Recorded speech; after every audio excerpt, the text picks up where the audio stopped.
Beverly Hills, Calif, the FBI is investigating the British royal family. Well, kinda sorta. What does Mindhunter have to do with The Crown? They are both acclaimed shows on Netflix, that's the easy part.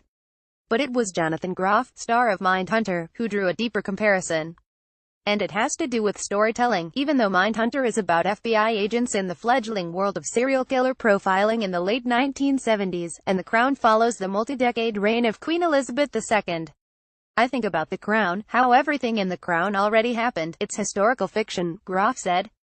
Likewise, you can read the Mindhunter book, by John Douglas, and granted our characters are merely based on real people, so the personal lives are different. But the serial killer cases, everything that we do, is real.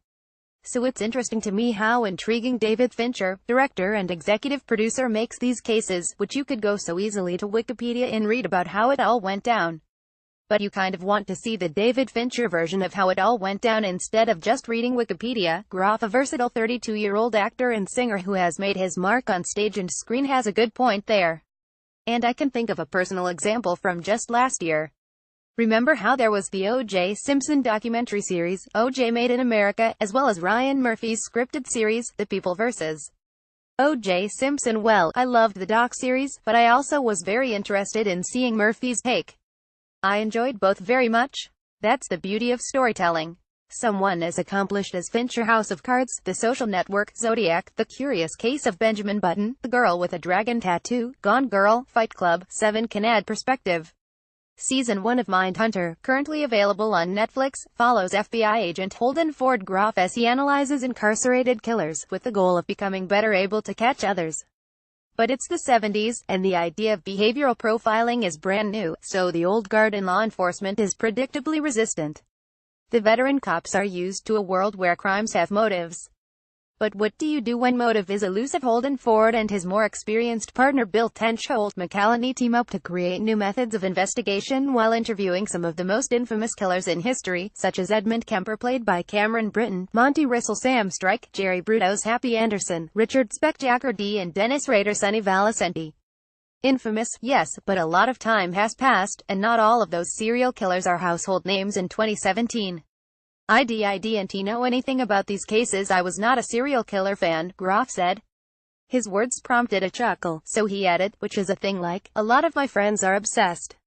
But I didn't know anything about it, so the whole thing was an education for me. McCallany has a personal memory from the era in which Mindhunter is set. I was alive and living in New York at the time of the David Berkowitz killings, the son of Sam, so I did have a recollection of the hysteria that gripped New York, and people were afraid to be sitting in their cars, McCallany said. But we got to learn a lot more about these guys once we started filming. Volumes have been written. You want to understand who Ed Kemper was. He was the co-ed killer. What did he do? He killed these girls in Santa Cruz. And he killed his grandparents. What is his background? Each one of them is a fascinating character. You want to familiarize yourself with all of them, so it was a challenge. Anna Torv, who plays psychology professor Wendy Carr in Mindhunter, actually reached a breaking point with the research because of the dark subject matter. I read a heap in the beginning, and then I just went, I'm not going to do this anymore, Torv said. I was scared, like, legitimately. And I think also because I'm a woman, and you can't help it, they're your victims.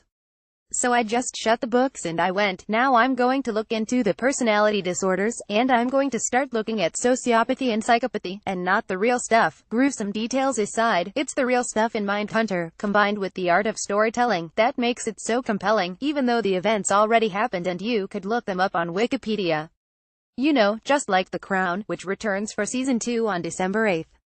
You can bet Jonathan Groff will be watching. He has the curious mind of a Mindhunter. BillHarrisTV@gmail.com. http www.youtube.com. Watch 7GZCFRD_way.